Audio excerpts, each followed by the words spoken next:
Welcome, everyone. We're here to talk about the future and try to give you as much help in these really difficult times as possible. We have a terrific panel here to talk about what's coming next, and we hope that you'll let us know what kinds of things we can do to help you going forward, because I know everyone on this panel is eager to help you in various ways. So please know that we're very sorry not to be able to see you in person. I was looking forward to welcoming you to our hometown of Washington, where the Chronicle is published. And the next time that we have that chance to do it, I hope you'll all come and visit the Chronicle at some point in Washington, D.C.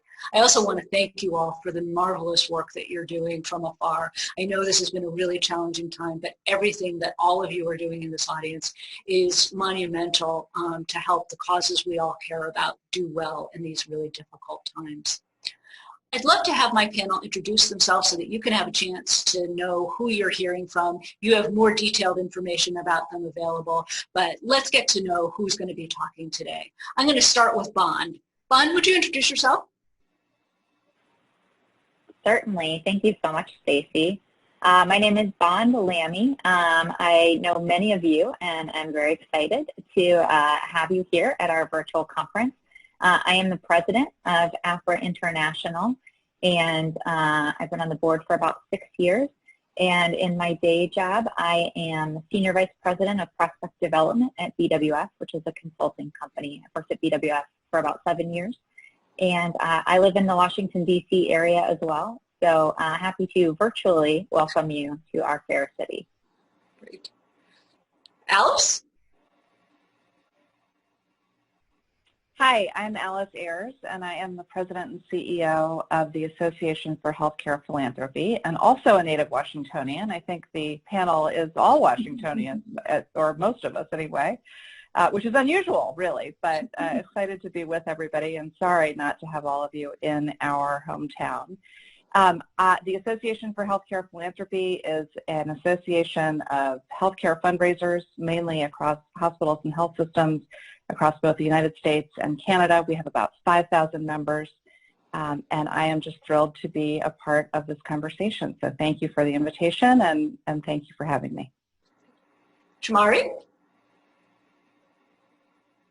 Hello, also another Washingtonian, greeting you from Washington, D.C. I'm proud to serve as the president of the Association for Advancement Services Professionals, AASP, where we have 1,500 members across a global spectrum that focus on just that, advancement services, development services, however you frame it, gift processing, prospect development, data analytics. During my day job, I'm proud to serve as the association associate vice president of operations at Children's Hospital of Philadelphia, known affectionately as CHOP. And so really happy to be here today with this distinguished guest panelist here, and looking forward to a great discussion. Great. Mike? Thank you. So I'm really subtle who I am, as you can tell. So I am that says all you need to know about me. I am the president and CEO of the Association of Fundraising Professionals. We have about 30,000 members, so we are the largest professional association of fundraisers in the world. We have about 240 chapters spread out over the world, but they are primarily in North America, US and Canada, and then some also in Mexico and a smattering elsewhere. And that is my day job as well. I've got an MBA and a CPA, so I'm a numbers geek. So the conversations that we're going to have today, I am so ready for these. Fantastic. We'll see if we can stump you. What I want to talk about now is all of the things that are affecting us and the world of fundraising. We've got the healthcare crisis. We've got a recession. We have racial justice protests. So many things are transforming the work that nonprofits do, and it changes every single day. I'd be curious, looking forward, how do each of you think that fundraising needs to change given all of the things that are going on? And Alice, I'm going to start with you because clearly the healthcare crisis is such a critical part of this. And then I'll go to you, Shamari, too, because you certainly have the view of really dealing with this day in and day out amid COVID. Alice? I think you're absolutely right, Stacy. What is most interesting and presents kind of the biggest opportunity, especially in healthcare fundraising, is the nexus of all of those things you were describing and how they come together. We're seeing just how deeply racial inequities and health inequities are intertwined. And that shows us how these two major issues are sort of coming together in a way that gives a real opportunity, I think, for healthcare fundraising to really lead change in this area.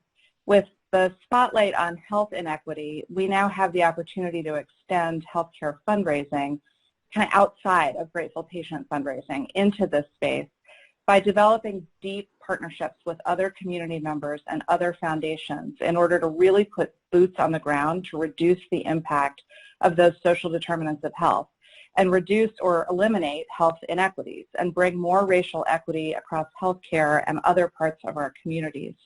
And so, you know, all of that together will benefit all of our communities enormously. There's, in my mind at least, there's no reason why healthcare shouldn't sit as one of the pillars of a multi-pillared approach, but it's going to require healthcare fundraisers to get much more comfortable being willing to enter into partnerships where we might not know who owns the donor or who gets credit for the dollar. And those are things that we just, as a group, need to get through and get past in order to bring meaningful impact across all communities in all types of different health situations. I have, just to share a couple of stories, I have a number of members who are in areas that are seeing COVID spikes, and many of them are also in areas where there are a higher percentage of people of color. And we're all seeing the numbers on this and seeing how incredibly painful the impact has been of COVID on those communities. And so members of mine are doing health education outreach to ensure everyone in those communities knows how to protect themselves from getting sick and what to do if they become sick. They've added testing sites in neighborhoods so there's better information and quicker access to care.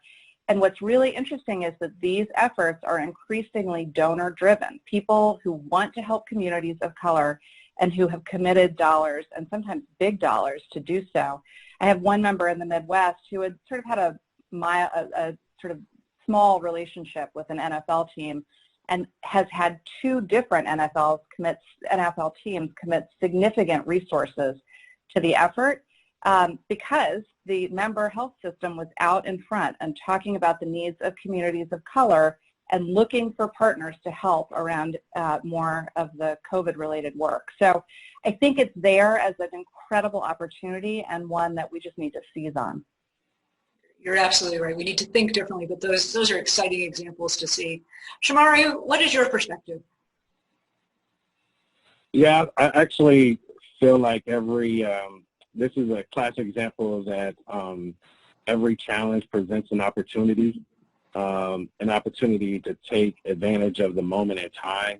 What I'm really most excited about is that that minority investors, minority influencers are now leaning in. You see lots of examples in the NBA, sports, entertainment. They're starting to think about how can we impact our community, how can we lean in. Historically, there's been this narrative which is fairly, I think the data suggests that minority African Americans in particular don't tend to have be heavily invested from a donor perspective. I think that's changing, and we're having more focus on really looking at board leadership and how do we diversify and really reach out to those in that community that we know can be very helpful. A lot of our peers in the healthcare space are looking at concepts like the Center for Equity, Health Equity. In fact, CHOP is actually looking at that very seriously. And so we're engaging the community in concepts that we've all known about, but there's a constituency out there with a lot of wealth, a lot of influence, a lot of leverage points in our world that are now leaning in and really thinking about how can I use my platform, whether it's sports, whether it's entertainment, how can I use those platforms to really impact the global universe. And I think that's a really great opportunity for us to meet them halfway, to give them educational opportunities to learn how to be donors, how to learn how to be board members, because many of them don't know that universe. And so they're reaching out to us, they're asking questions, we're getting emails and conversations from donors that don't know how to be a donor, although they have principal gift and transformational gift opportunities. So the ability to recruit, train, and educate this new diverse universe is a really great opportunity. And I think the sports, as Alice mentioned, the sports, NFL, NBA, NASCAR, a lot of opportunities there for us to educate them. And now the major record labels are very invested and involved, spending upwards of $100 million looking for opportunities to impact the community, because that's a big part of their constituency. And so it's a great opportunity for us. I'm really excited that we're able to take this challenge and really create, I think, a great opportunity for our world. And really seize the moment. And how do you see the role of the people you represent at your association? Are their jobs changing, or how do you see, when you talk to colleagues across the country, what do you see happening? Yeah, I think diversity and inclusion and really quantifying what that really means is really sort of a trend that we're seeing. What do we say when we say that? We think about minority, but there's a lot of definitions around that. And how do we structure our policies? How do we structure our work in order to ensure that we're really living that vision? We've all probably talked in the past decade plus about diversifying boards. That's a trend. I think you're seeing some real teeth into that. There's some goal setting.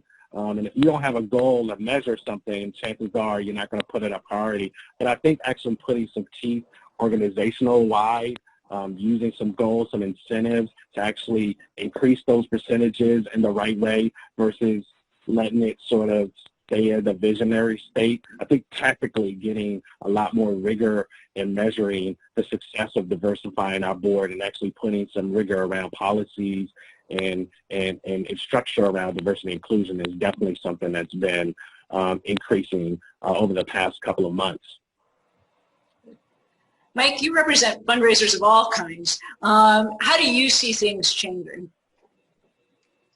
Yeah, I'm going to piggyback off of what Shamari and Alice have said. So nothing happens in a vacuum, right? So everything affects something else. And one of the big areas that we have to figure out how to do better and take advantage of more is around technology. And it's not just being aware of it, it's not just being familiar with it or using it, but truly mastering it. It's clear that virtual events are here for us to stay, and they'll probably sort of go side by side with in-person events.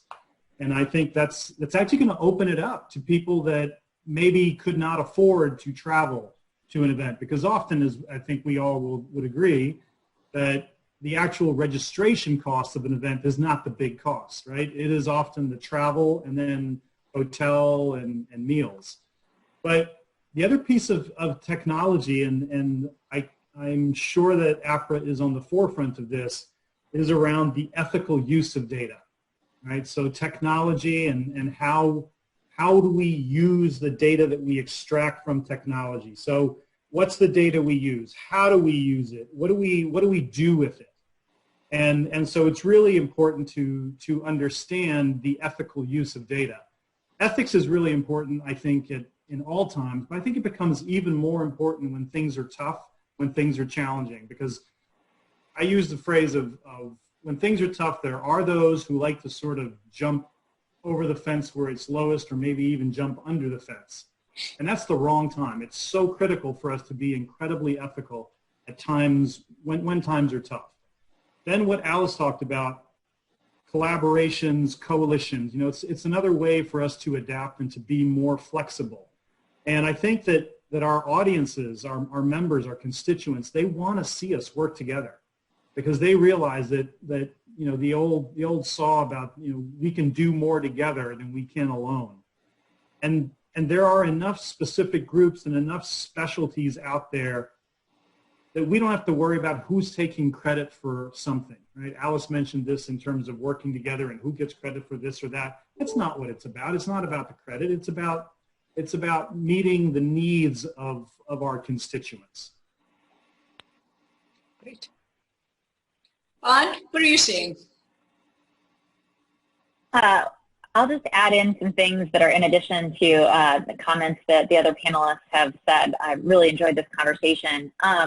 But, you know, Mike, to piggyback off of what you're saying, yes, the Apra community is very committed to ethics and ethical representation of information in fundraising.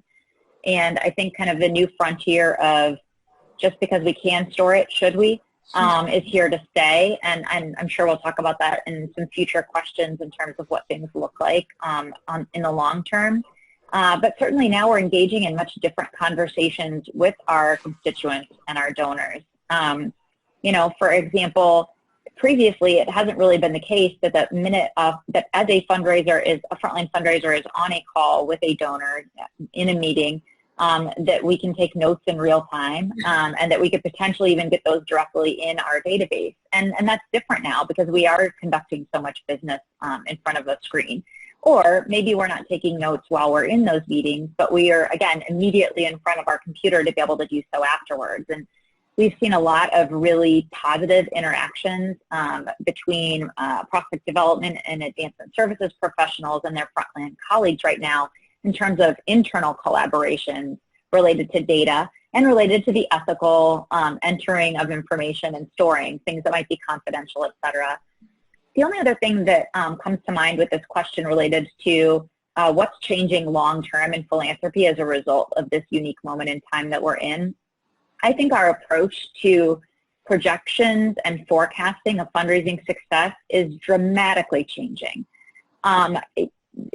Hopefully this won't be a controversial statement, but if we can get away from kind of the concept of cost to raise a dollar and get more towards the concept of impact, and really being able to demonstrate how nonprofit organizations are here because we fill a role that other aspects of society, kind of the other verticals, don't fill, right? And we've seen these philanthropists step up in such a significant way. This is kind of what Alice mentioned in her intro statement, in such a significant way. And we have an opportunity right now to really lean into that impact in the way that nonprofits are helping. And those of us on the data side of things really have been put in some positions to be creative about how we're assessing if we're going to hit fundraising goals this year. What does that look like? Projecting and reprojecting. So I think, you know, there's a stress to it in terms of we're being asked to make projections that we don't have any data to base this off of, right? We don't have data from 1910 or whatever. So what does that look like in terms of how we do our work? And maybe we've got this opportunity, to Shamari's point, to frame things in a slightly different way based on where our organizations are at. That's a great point. And that focus on impact is where we all need to stay. And also just sharing these stories of what philanthropy does and why I think we all are reminded ourselves of how critical it is when government isn't functioning always as well as we want it to, and business is under stress. Philanthropy is more important than ever. So I hope you'll all tell these stories in other settings as well. So thank you for sharing all of those. One of the things that some of you touched on a bit, and I want to drill down a bit on, is this issue of diversity, equity, and inclusion. I know there's a great concern among many people in the nonprofit world that all of the gains that we were making ahead of the pandemic, the fact that now there's so much strain on finances and concern about other issues, people are tasked on other things, that perhaps we might step a little backwards. And certainly the protests of the spring reminded us why it's so important that we don't. But you're all in important leadership jobs. What are you doing to make sure that we don't slide back and that we really move forward on DEI? And what are the things that you would say, the people listening, what can we all do individually in our own offices to make a difference? Who wants to start on that one? Let me start with Mike on this one. Yeah, so, you know, I believe that AFP has a tremendous responsibility to not just address these issues we call, you know, around IDEA, inclusion, diversity, equity, access, but, you know, and also including social justice, but also to take the lead on these issues as they relate to fundraising and philanthropy. Bond was talking about having impact, and I guess about 2.5 years ago, we coined the phrase fundraising the impact profession, because that's what it's all about, right? It is about impact. Nothing else matters. It doesn't matter how much money you raise if you don't have impact. So we're looking at a series of internal and external changes and developments. I've asked our staff to review everything we do and to make sure we have a keen eye towards equity and inclusion. And that includes things like reviewing the demographic questions that we ask. It includes looking at our hiring practices. It includes pushing our board, our nominating committees. And it also, we were one of the first to, and others have joined us, to put fundraising salaries on our job postings and not to ask for or not to require college education if work experience is sufficient. And so it's things like that that are really important to remove all these different barriers that are out there. Externally, we want to look at how do we have the greatest impact within our sphere of influence. So we're gonna be bringing in, and we have already done so, leaders and experts that we can listen to so we can gain perspectives, we can develop concrete long-term plans. We're working with our community, we're working through town halls with our different chapters and having the conversations around these issues. And for us, this is something, for AFP, these are issues that we started focusing in the mid-'80s. We're not new to this. And it's a really important part of our organization. I can guarantee you this, we're gonna make mistakes. We're gonna make missteps, but we're not gonna not do things for fear of that. We all need to push this. We all need to move forward and try things and work on things. And again, coming back to Alice's comment about bringing people together and coalitions and working together. We all have to do this together. There's too many bright minds out there, and for all of us to be doing it individually, it does not create the kind of impact that we really need to create, and we need to create this now. We can't just be talking like, in the past when issues would come up, people would talk and they'd be, blah, blah, blah, blah, blah, blah. And then after a while, it sort of goes back to the norm. And we can't do that, right? This is the time, and I really feel like this is the time. Something has happened this year, and all of the different terrible tragedies that have happened this year, I really hope these are springboards that push all of our organizations forward. And I just, from knowing each of you on this, I know it's doing that. And so I'm excited about what's ahead and how we can really create that impact that we all really want deep down inside. Shamari, what is your view? Yeah, it's a tough question for me to answer as an African American. It's fairly emotional, obviously. The time I start at the top. Leadership has to.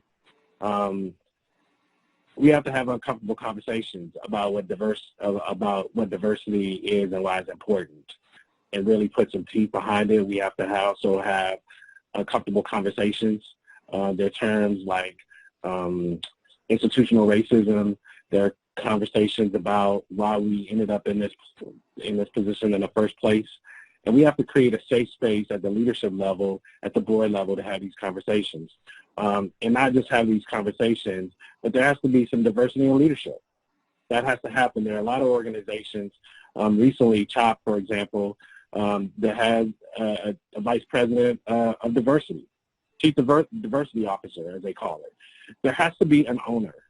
There has to be ownership. It can't be the flavor of the month, because I think, and it's sort of funny, LeBron James said this.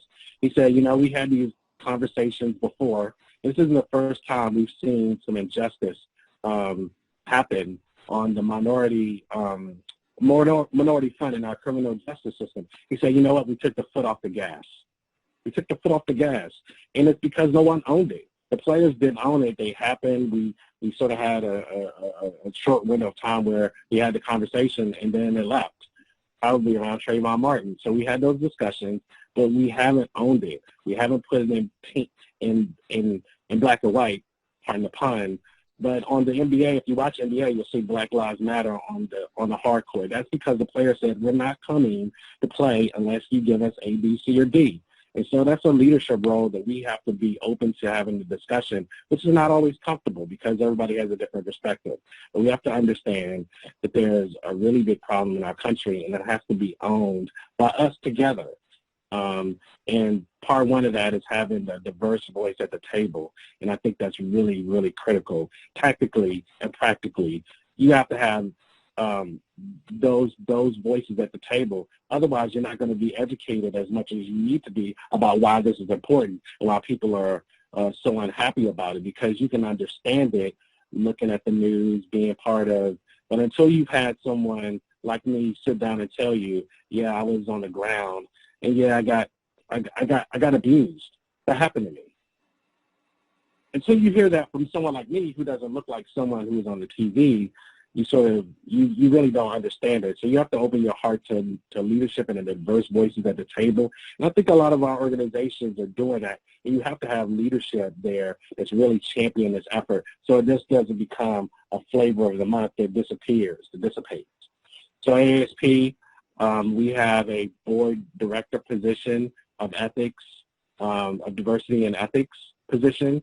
So you have to have a person that owns it. That person, we're going to talk about diversity. They're going to own it. You haven't had that before. We talked about it. There's documentation, but someone has to be accountable to driving it. There has to be a champion, just like anything else. Technology, analytics. If you don't have someone there who knows technology and analytics, they're not going to be able to effectively champion it. You need someone with a diverse background who's going to champion that idea and really be held accountable. So I think that's really, really a critical part of this journey.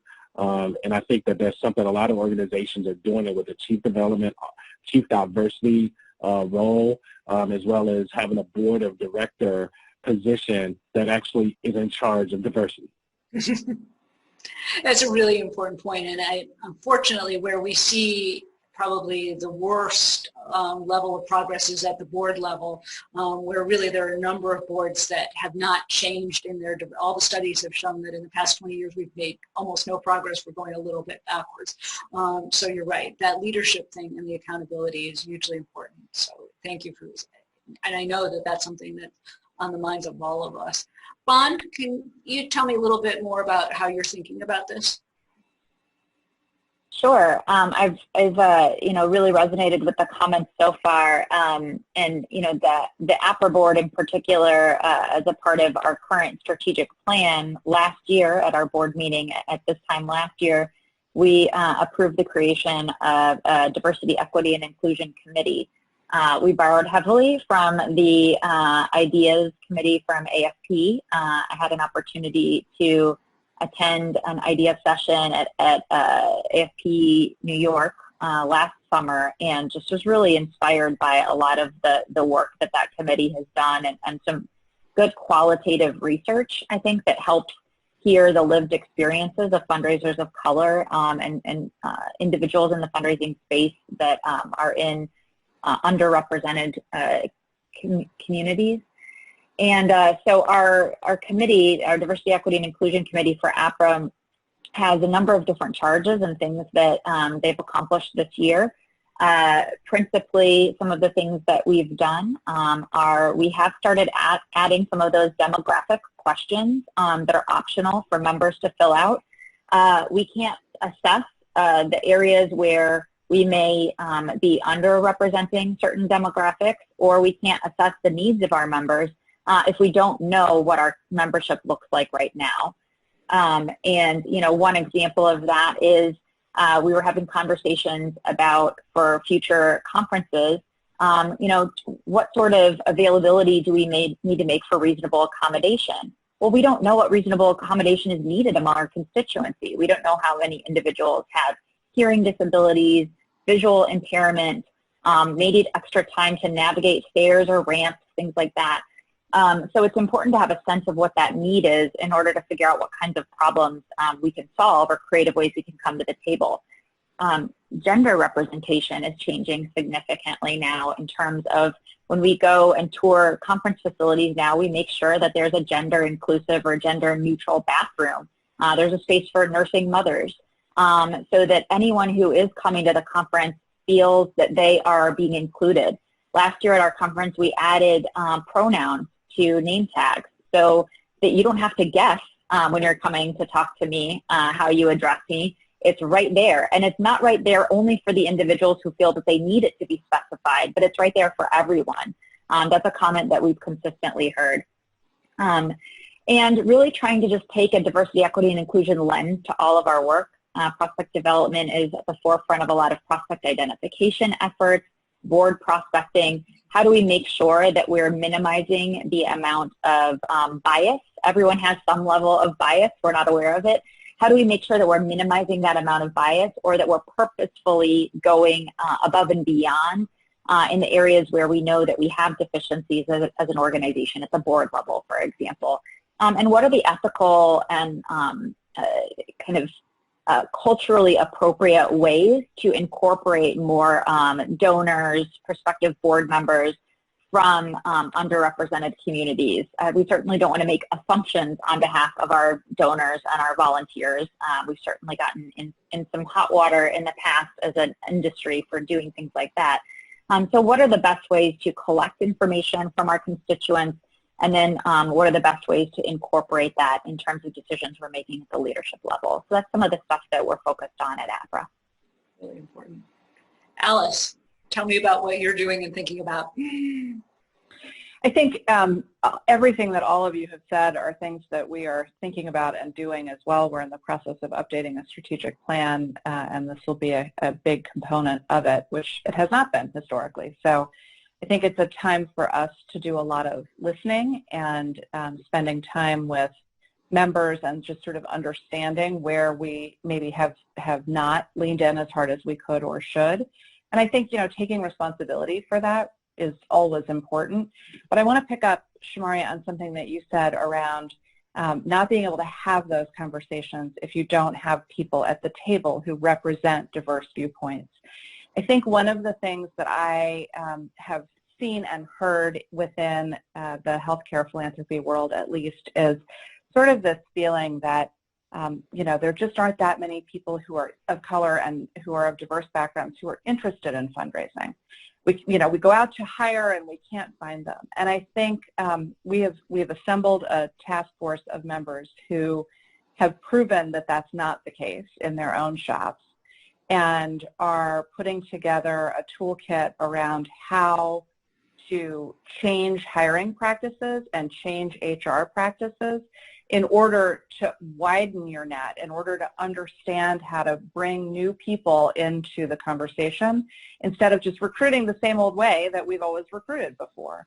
I think tools like that, when I think about how we as AHP can help our membership, it is thinking through tools like that they can then take and have those conversations with their HR departments or internally within their own teams in order to begin to make measurable impact across the entire profession. And I think in the end, that I hope will be the legacy of the next several years of work for AHP in this area, is helping our membership move forward and make those changes. That's excellent. And I'm sure everybody's going to benefit from those kinds of toolkits, and the more we can share what truly works, that's fantastic. Thank you. One of the things we talked about earlier in our conversation was a bit about the silver linings. There are a few in this difficult time. One of them certainly is the fact that we can have relationships in very different ways because we are not in offices where sometimes there are a lot of silos. We are all working in various ways from our homes, our screens, doing those kinds of things. And I think it's changing the relationship, especially of prospect researchers and frontline fundraisers. And I'm curious, as we make those changes, are there ways that you can see that we can make sure that prospect researchers really have a chance to be at the table more often, and that we can give them a role that we all know, obviously that's why we're all here and we all wanted a chance to talk to all of you. We know the hugely important role you play, but we know that that doesn't always get articulated at the top levels. So I'm curious, from each of your perspectives, what do you see changing, and what, if you're a person in the audience listening to this, are there things that people can do to make sure that we make this progress continue even when we do return to offices, which I hope at some point we'll all be doing. And Bond, because this is the role you think about every single moment of the day, I'm going to start with you. Sure. Before I answer the question, I'm just going to do a quick slight modification to the question.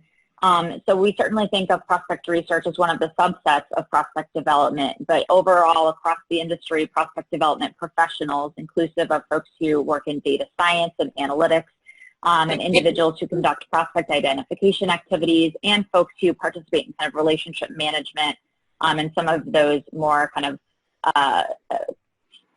constituent pipeline related activities. So certainly an integrated approach across all of those, and a different perspective potentially depending on which role you fill at your organization. Or there's certainly individuals who are listening in and watching who may fill all of those roles and kind of be the lone prospect development professional at their shop. So yeah, I've heard so much really, a lot of really fascinating feedback from our members in this time. Some are, quite frankly, working harder and more than ever before because the pace of the work hasn't changed. And if anything, there might be more meetings with donors and prospective donors right now than before because you don't have to make that time to travel from point A to point B. So some fundraisers' calendars are full. Some individuals in our field are being asked to integrate with their digital teams and their virtual gift officers or digital gift officers, or even some student callers are transitioning to more digital officer type roles in this time. And prospect development hasn't necessarily always been engaged in those conversations, but now because of that kind of nexus of data and providing that strategic information in support of identification of prospects and advancing those relationships, we are being invited to those conversations. So it's a very exciting time because information throughout all stages of kind of the cultivation cycle is more important now than ever before. So hearing a lot of conversations about just a desire for an influx of new identification and qualification and discovery visits or conversations. And some of that is, if you've got any sort of student aid initiative related to impact, financial assistance related to impact from COVID, or if you're in a healthcare organization and you have an emergency COVID fund, you're getting a tremendous influx of new donors and kind of a desire to, okay, there's the question of kind of from a sensitive perspective, how do we engage in conversations with these individuals? But there's also the question of, well, what else do they give to? What makes them tick? What are they interested in? So, I think a lot of times the relationship in terms of collaboration with frontline fundraisers and prospect development professionals has almost been seen as like a homework debrief, like, okay, here's all the information I found. Where do I put it in the database, or how do I get it in there correctly? Or in some cases, prospect development professionals are tasked with going to a fundraiser and saying, Mike, you entered that contact report wrong, which just is not a collaborative relationship.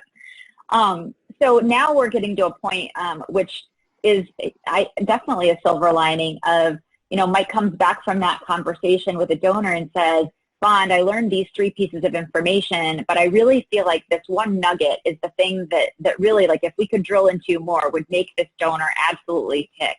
And that's a conversation that we can have. And even to some extent, it's been a topic of conversation in the industry for a while in terms of prospect development professionals participating in meetings with donors just to get a sense of what that's like. And that might be more acceptable now than in a face-to-face. It's certainly more economically feasible. And, it all depends on what that relationship is. But being able to see the perspective of what one of those meetings is like can really help prospect development professionals have a better sense of how to tailor what it is that we're providing in order to be of true strategic value to the organization. So I think there's a lot of opportunities, but the frenetic pace of this certainly is the thing that I don't think we've quite figured out, and as this continues is something I think that we've got some time to kind of puzzle through. It's a usually important point, and especially as we're starting to get toward year-end fundraising, I can only imagine the pace is going to get more hectic for all of you. So we need to think about ways to make sure it all makes sense and cement these gains. Shamari, you probably have insight into this too from the work that you do. Can you talk a little bit more about how we can cement these gains and go forward? Absolutely. Just to piggyback on what Bon was mentioning, I think there are a lot more donors, and certainly who are very interested, especially in the pandemic, to see how they can help. So it's an influx of a lot of opportunities, but we also have the opposite sort of phenomena happening with lower budgets. We don't have as many fundraisers as we may have planned for. I know, for example, a lot of my peers are at least cutting budgets by between 10 and 20%. And so what that means is you have a lot more opportunities but less resources to take advantage of them. So that actually gives a really strong focus on prospect development, on actually honing in on those prospects and making sure, for lack of a better term, we use it to chop, the juice is worth the squeeze, especially with limited resources, that if we're going to manage your portfolio or we're going to identify some prospects, we need to have more accurate information. We need to make sure that we're only going to those prospects with the highest probability. So what that's opened the door to is a lot of AI work, machine learning. I know from a Grateful Family perspective, we're getting lots of, obviously, Grateful Family opportunities as we historically have, but we're now looking at different ways of how we can even more refinedly segment those opportunities. And so I think data science, data analytics, looking for what we call a CHOP, based on our work, the strike zone, that donor that has the right capacity, that has the right level of engagement. Really, our fundraisers, what I've seen is they rely even more now on prospect development to be that strategic partner. We call them sort of mission control now, because they're actually guiding the fundraiser and being relied upon even more to, in some cases, also translate some of the technical jargon.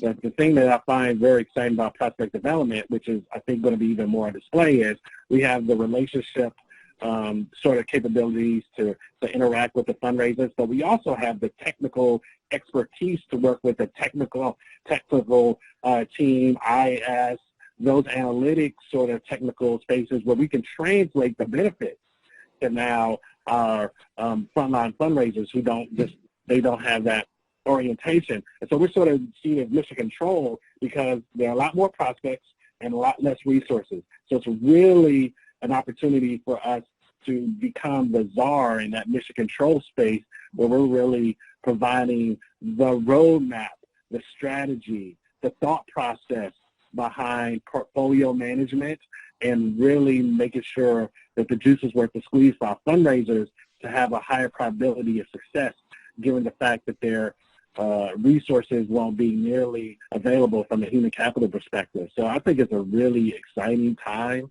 again, making a challenge an opportunity for prospect development to elevate itself, because mission control, the concept is they're going to tell you how to get to success. And I think it's a really exciting opportunity for prospect development in this space. It's a great point. I think all of us will take away that idea of mission control for sure. It's an outstanding one. Sadly, though, we are seeing a lot of fundraiser layoffs. We've reported quite a few of them in our pages, so you're right that there are fewer resources available. So that leads me to you, Mike. What are you seeing, and what do you advise people to be thinking about to cement those gains? Right. So I think the thing that's important for us as we look ahead is democratization of philanthropy, right? These are things that we need to focus on that. How do we make philanthropy available to everybody at all levels, right? Time, treasure, talent. You may not have one of them, but you may have the other two, or you may only have one. So how do you participate in philanthropy as we move forward? How do we make it accessible? I imagine that the things that you're looking at are affinity, capacity, and propensity. Right? Those are the three big areas. And I think at a time like this, it is it is even more important, and there's the opportunity to take the time to really dig into those three and to understand where a potential donor sits for each of these areas. And I mean, obviously the hardest one to identify is affinity, and the others are a little easier. But it is that we have that time for you to go through and have those conversations and learn more about a possible donor's ability, desire, willingness, affinity to give to a cause. On January 1st of this year, I sort of made the statement that these next 10 years are the decade of fundraising leadership. So you mentioned that there are obviously fundraisers, as there are across all industries now, fundraisers who are losing their jobs. Over the next 10 years, there's about 800,000 leadership jobs in the nonprofit space that are going to be opening up. And that's through retirement, it's through people, you know, they're dying, you know, just things that happen to people over there. They change their where they work, all these things are happening.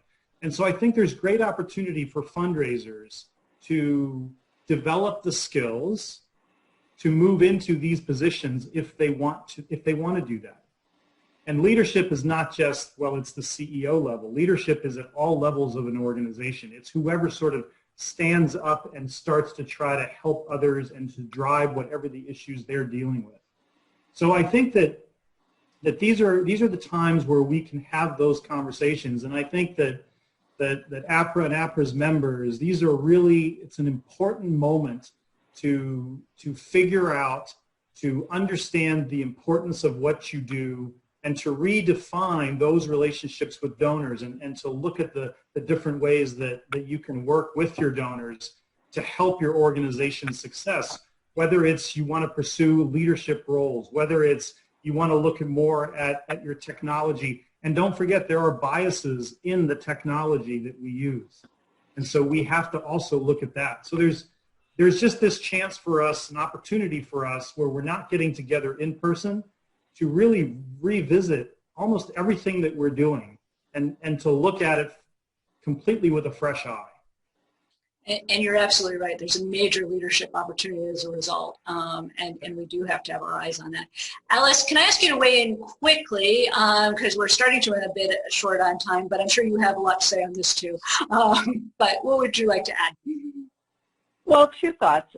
One is, and Shamari and Bon both talked about it a little bit, but the remarkable level of new donors coming into the healthcare space as a result of the pandemic.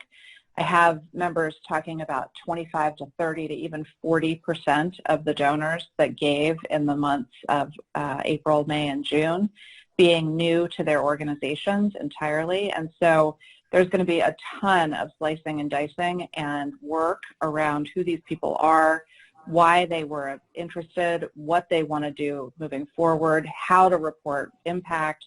You know, they're a very different kind of donor for healthcare than our traditional grateful patient. And so how do we make sure that we not only thank them in a way that is meaningful for them, but then on top of that engage them further? And I think that the work that prospect research does and prospect development does is going to be just so important in capitalizing on the potential new relationships that we've begun to build with these people.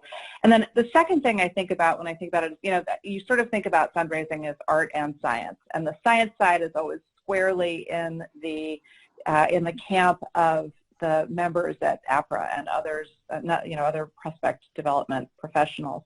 I find myself thinking, you know, generally we talk about the art being the relationship building that gets done by the frontline fundraiser, and you know there's a delicate relationship that is built and an art around that. Well, we aren't doing interactions the same way anymore. We're doing them over Zoom and we're doing them over the phone, and those feel more like business meetings, frankly, than like relationship building meetings. And so I'm hearing frontline fundraisers saying, I miss the opportunity to get to know someone better And when they talk about some of the things that prospect research has been able to do to provide them with more of that color around who someone really is, we didn't need it before because we could create those conversations while we were in the midst of, cocktails at an event or over dinner at an event. We can't do that anymore. So to the degree that you are able to look for the art side as well as being expert on the science side, it will help the frontline fundraisers as they work toward their goals. That's a tremendous point. And I also appreciate you making the point about new donors. I think we all know that that sometimes falls through the cracks a little bit, and this is not a moment to do that. One of the things that Apra did to make sure that we could feel a little bit more of that vibe of being in person that we were just talking about being lost is ask folks some of the things that they're seeing about what they expect for the future. So I have a few slides I'm going to share from an online survey that was taken just to give you a sense of what people in the field think is really going on and will shape the future. And then I'm going to ask you all panelists to respond to that. So if you hang on a sec, I'm going to share my screen so that you can all see this.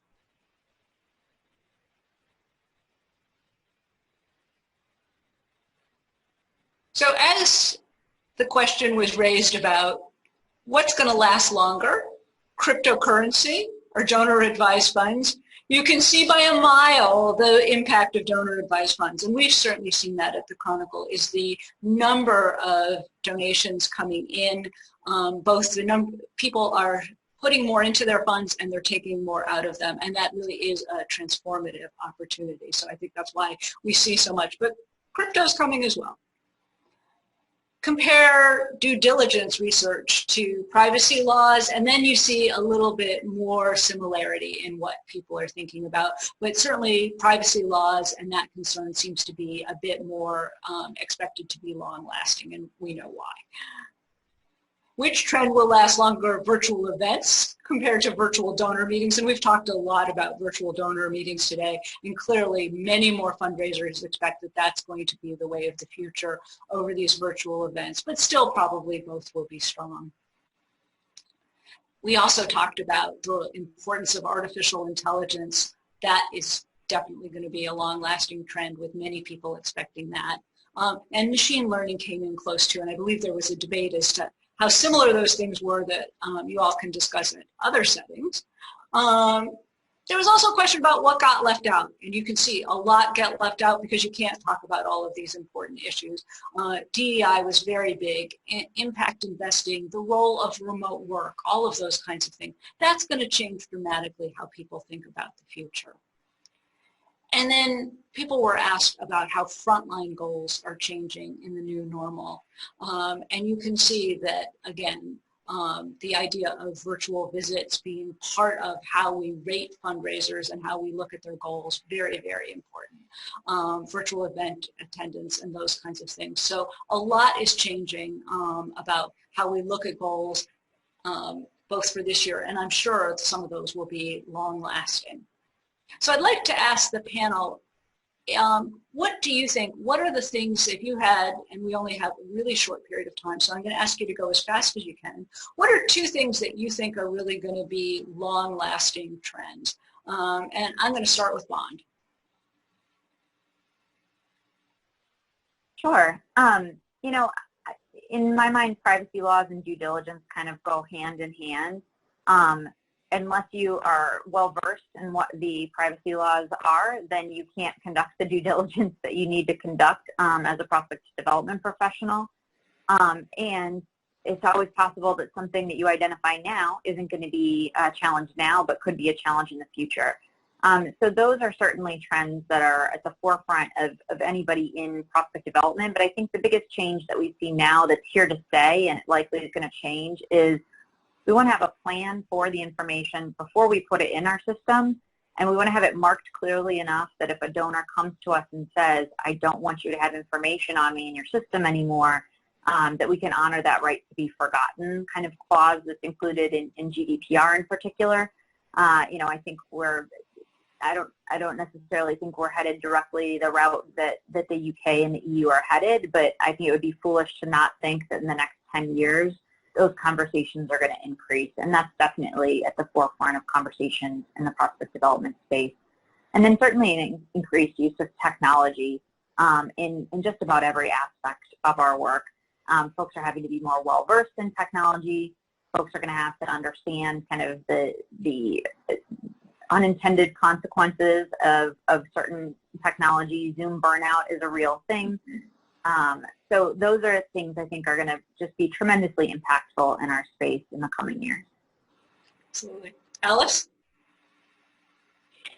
I have heard many of my members say, you know, what's really sort of the silver lining, if there is one here for us, is that it's giving us the opportunity to step back and say what really is strategically important, and sort of thinking hard about whether to do something rather than sort of assuming you were always going to do everything that we always did all year long.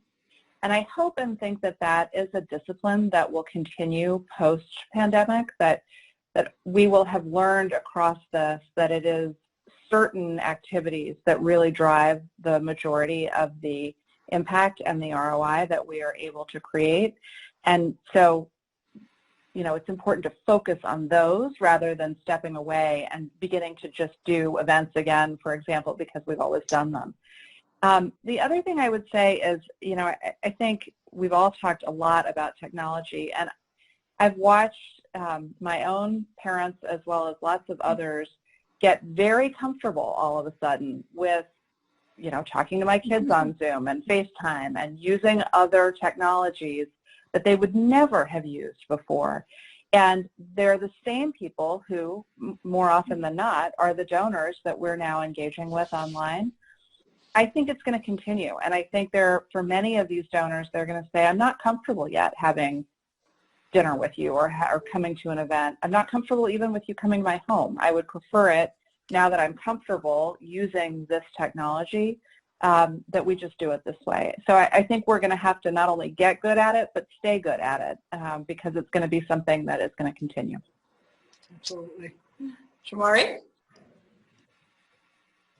Yeah, two things come into mind. One, we've talked about, many on the panel have mentioned it's going to be in their strategic plan. It hasn't been before. I think this term about diversity and inclusion is definitely here to stay. I'm going to quote LeBron James a little bit. He said, we stepped off the gas before. I think there's a real awakening here to know that it's a real topic. It has to have some meat, some metrics that define success and what that and what the inroad looks like for your organization, whether it's an additional chief development officer, whether it's in your strategic plan, a task force model, whatever that is, that's going to stay, and I think it's going to become prevalent in our world. And the second thing I think is really critical, and this is on the survey, is going to be data-supported decision making. We're now going to be even more reliant on having the right information at the right time to enhance our donor discussions, our engagement of donors, to meet them where they are. I feel shamelessly from my boss, and we had a technology conversation, and it wasn't really going where we wanted to go because we got in too much in the jargon. She said, okay, so here's an example of what I want to know. I go into a jewelry store, and my favorite jeweler knows what sort of diamonds I like, what color suits me, what are the things that I like. I want to know the same thing about that donor. I want to know if the donor comes on the phone. I want to know what they like, who their kids are, what makes them tick. I want to have the same sort of profile that my favorite jeweler has when I come into the store. They know me. And so when I come in, I'm going to spend more money because they're going to know already what I like. And I said, that's it. And so happy to share with this group, but that's where we need to be. We need to know our donors more. It's going to be data. It's going to be information. However we put it in our systems, I think technology, certainly in being able to make it placid, and make it very known and understandable to those who like technology and those who don't. I think those organizations that find that balance are going to certainly, between the data of knowing who's coming in the jewelry shop and really making technology available for those who have the orientation and don't, it's certainly going to be important. So I think those sort of two, diversity of the technology and analytics pieces, are really going to be here to stay. And those of us who really put some source and some rigor, just be with the squeeze, and we're going to be the most successful. And Mike, if you could finish up for us, you get to have the last word so that we don't have Zoom burnout among the folks watching this. What would you add? Well, I really not great for me to have to go after Shamari because he pretty much said some of the things that I was going to say. Let me try to say it in a less eloquent way, just since you've asked me to answer the question. So we've got to get more people into that jewelry store. Right?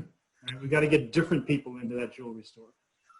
And I think that when I talk to people about prospect research, one of the things that I hear is that the data can tend to skew white, male, and heterosexual. And so how do we get into those systems and really examine how they are set up? Because if we're going to rely on data, we need to make darn sure that data coming out is not biased. And so I talked a little bit about that earlier. But that's such a really, really important piece. If you're going to rely on it, don't rely on it blindly. You sort of have to test the assumptions. I think the other big trend, and Bon talked about this, is GDRP. I actually do think this is going to become a bigger issue. I don't think necessarily it will be, and Bon said this, I don't think it will be what the level that it's happening in Europe, but I think that in this case, as California goes, so will the rest of the country eventually.